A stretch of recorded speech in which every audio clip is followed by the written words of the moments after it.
malasado, kumbaga sa itlog, at hilaw kung sa sinaing ang galaw ng Blue Ribbon Committee ng Senado sa investigasyon tungkol sa graft in corruption, ghost project, substandard project ng pamahalaan sa flood control. Yan po yung aking observation. Kaya ko sinabing malasado at hilaw kumbaga sa sinaing.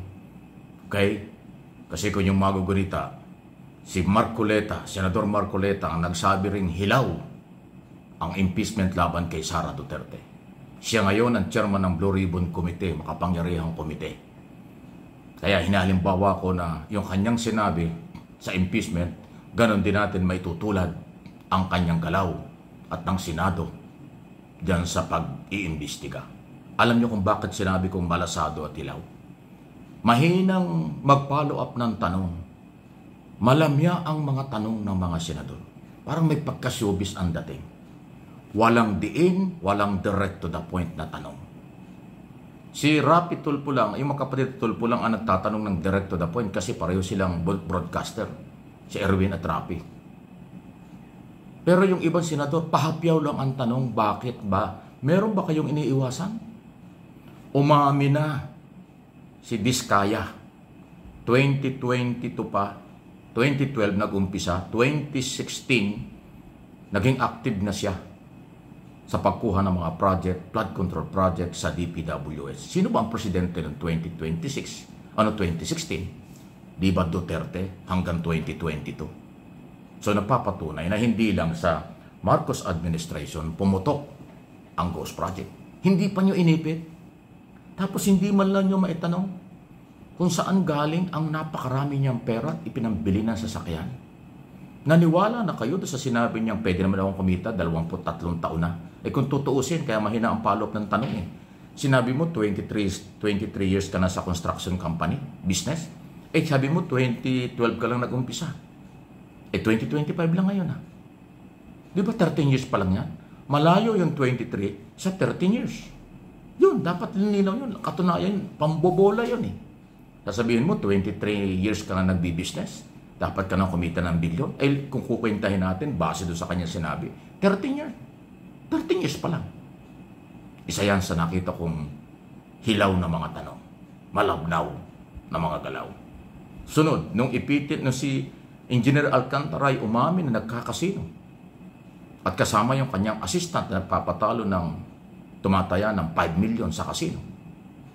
Inamin na 3 beses lang daw siya nagasino. Naniniwala ka ba ng 3? Baka 3 beses sa isang linggo, hindi 3 beses sa isang buwan. Wala man lang follow-up na tanong. Saan kumukuha kayo ng pera? Bakit kayo nakakapagkasino? Bawal ang kasino sa government official. Walang mga ganon. Diba? Ayaw ko nang tukuyin mga pangalan, pero dahil Blue Ribbon, sama-sama kayo dyan. Again, malasado at hilaw ang mga tanong. Yun na lang kung pag-i-import ng sasakyan ng mga imported. Sabi niya, local company lang daw siya nag-i-import. Pero lahat imported car yan. Hindi man lang direktang tinanong ang BIR kung tama ang binabayarang buwis. O nga doon, sabi ng BIR, under investigation pa.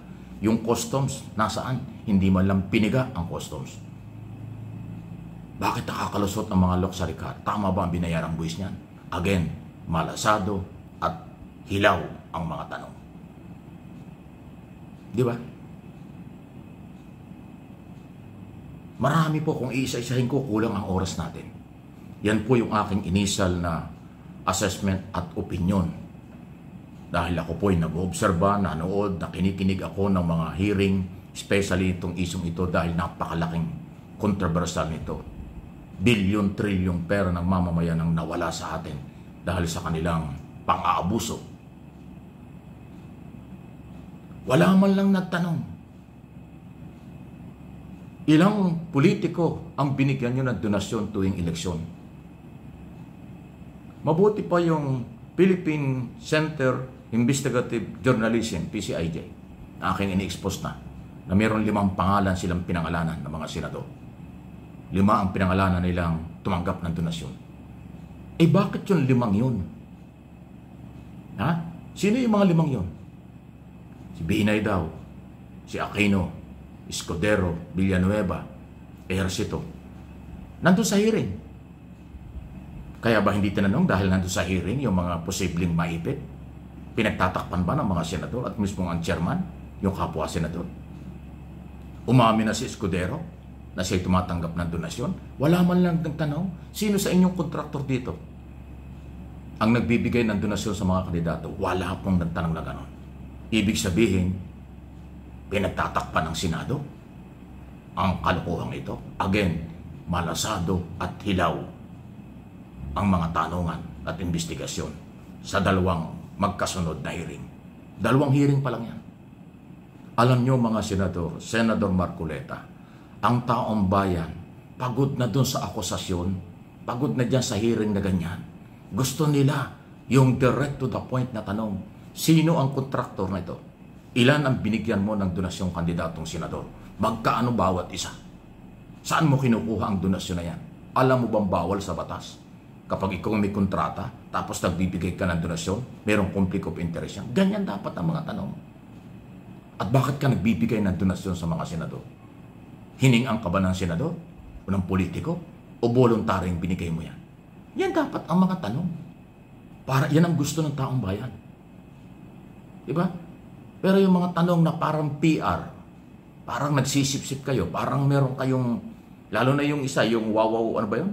Wow, ano ba yung builders na merong ghost project na tinukoy ni Ping Lacson? Nandudun kahapon. Halos hindi makapagsalita. Sa Bulacan yun. Diba?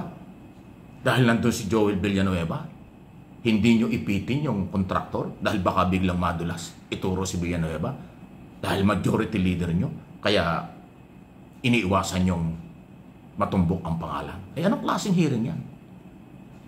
In aid of legislation, paano kayo gagawa ng batas kung malabnaw, hilaw ang mga tanong? Anong klaseng amendment sa mga batas? Anong klaseng bagong batas ang inyong magagawa kung malasado at hilaw ang resulta? Actually, hindi naman ito panghuhusga. Kung talagang seryoso kayo na malaman ang katotohanan at ang gustong-gusto niya ng taong bayan, sa dalawang hearing dapat may resulta na kahit paano. Ay sa akin pong opinion, ang dalawang hearing ng Blue Ribbon Committee, malabnaw, malasado, hilaw ang resulta. Big challenge ito sa mga senador.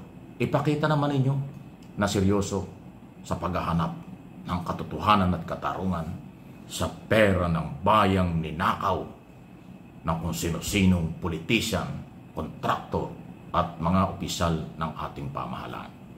Any comment, reaksyon, malaya po kayo. Hilaw, malasado, pinaninindigan ko yan sa aking sariling opinyon.